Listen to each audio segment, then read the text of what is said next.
په دې ویډیو کې زه غواړم چې تاسو ته جمع، منفي، ضرب او تقسیم په اکسل کې وښیم. ډېره ساده طریقه ده. مخکې مې درته وویل چې د هر فورمول لپاره باید تاسو مساوي علامه شروع کړئ. مساوي شروع کړه، نو موږ غواړو چې د ریاضي او فزیک نمرې سره جمع کړو. صحیح شو؟ ریاضي د جمع علامه به ولیکئ او فزیک به انتخاب کړئ. صحیح شو؟ د دو دواړو 20 جمع 20 مساوي کیږي په 40. غټه جمع وینئ په دې ځای کې. که چیرې تاسو د کونج ته راشئ دا جمع وړکي او نازک تور رنګ ځان ته اخلي. کله چې دا حالت وشو تاسو به چپه کلیک باندې کلیک کړئ او ډبل کلیک به ورته وکړئ. دا به ټول هغه کالم کې چې کوم نمرې دي دا به د ټولو لپاره جمع کړو.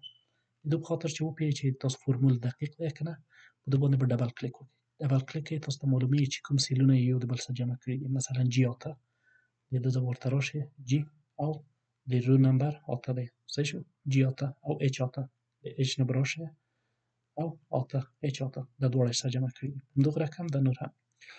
منفي هم ډېر ساده ده. مساوي به ولیکئ. مثلا د ریاضي نه تاسو فزیک منفي کوئ د نمونې په ډول باندې. صحیح شو؟ د 20 نه 20 ولاړ شي 0. صحیح شو؟ تاسو کولای شئ بیا په همدغه ځای باندې دا سیل انتخاب کړئ. غټه علامه د جمع علامه وینئ. تاسو به د کونج ته راشئ د جمع علامه تغییري وړکي. کله چې دا شکل مو ولیده نو په دې باندې به ډبل کلیک وکړئ. یعنې دوه واره به کلیک پرې وکړئ. صحیح شو؟ دوه واره چې کلیک پرې وکړو په مستقیم شکل به تاسو ته ټول منفي کړه. صحیح شو؟ اوس به راشو د ضرب ته.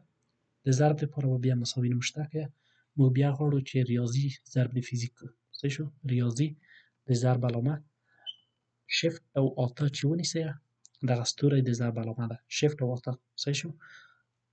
نو فزیک ورته انتخاب کړئ. دا هم چې انتخاب کړه 20 ضرب د 20 مساوي کیږي په 400. غټه جمع وینئ. کونج ته به راشئ جمع چې نازکه شوله ډبل کلیک به پرې وکړئ او د ټولو دپاره به دا پیدا کړو. را به شو تقسیم ته. د مساوي علامه ولیکئ. راشئ ریاضي په فزیک باندې تقسیموو. نو د دې دپاره دغه چپه سلش یا دا د تقسیم علامه ده. صحیح شو؟ تقسیم د فزیک. را به شو بیا غټه جمع علامه ده. کونج ته به راشو د جمع چې نازکه شوله او ډبل کلیک پرې وکړئ. تاسو ته به د تقسیم وښیي. نو دا 4 عملیې دي. هر وخت هم په یاد وي په ډېر اسانه شکل باندې تاسو جمع، منفي، ضرب او تقسیم کړلی شئ.